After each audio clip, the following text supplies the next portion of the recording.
Hello everybody, Steve Politi, Ryan Dunleavy, Keith Sargeant. We're here at the media availability for Rutgers' two new assistant coaches, Jerry Kill, Lester Erb.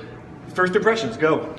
My first impression is that both these guys have been places Rutgers needs to be, which is Iowa, a place that Kirk Ferentz has developed a culture of recruiting 2 3-star recruits, turning them into really good players by senior year. Jerry Kill, Minnesota, same thing. That's the plan that Chris Ash has talked about multiple times bringing to Rutgers. Now he has two guys who have been there, done that. I think one key, and from common fans, they might not even pick up on this, but you said that he's going to keep the terminology pretty much the same, which is a key thing because, I mean, when you're talking 8 offensive coordinators in 8 years, I mean, we talked to players. I mean, they did say it was an issue, like learning different, terminology. He said he's going to try to. He mentioned the word simple. Yes, he wants I like to simplify that. it. Yes. And I think that's a key thing because I mean I think sometimes offensive coordinators at not just at Rutgers but a lot of different levels sometimes can try to reinvent the wheel.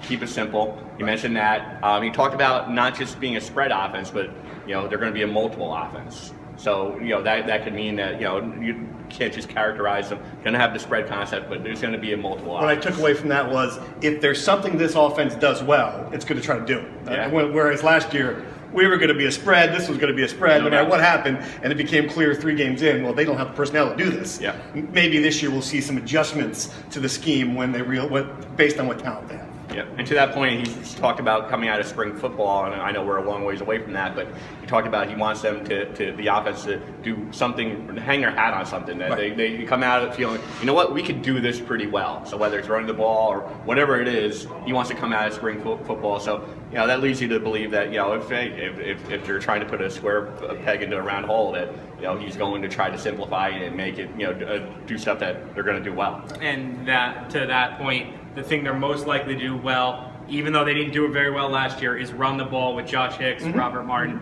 Lester Erb, the new running backs coach, came in here, talked about how he wants to play power. His relationship, I think, can't underrate his relationship with Rutgers offensive line coach A.J. Blazek, because if you're going to have power football, it starts with the offensive line. Lester Erb coached A.J. Blazek when he first started as a coach, and AJ was a senior at Iowa. They go way back. That's one of the reasons Lester is here is because AJ said, "Come work for Chris Ash." Right. I think the other thing that struck me is that nothing against the assistants who left, but you're taking 2 20-somethings, 27-year-old guys, and replacing them with. Jerry Kill's going to be, one of the most accomplished coaches to ever step foot in the Hale Center. He's got a resume, and when you look at that, and when you look at again, like you said, at a place like Minnesota that is not all that different than Rutgers and sort of the challenge, I think that makes a big difference. The level of experience now, that Chris Ash can lean on is much higher than us. Correct. Yep. There you go. Thanks for watching. Steve Politi, Ryan Dunleavy, Keith Sargeant signing off from Rutgers.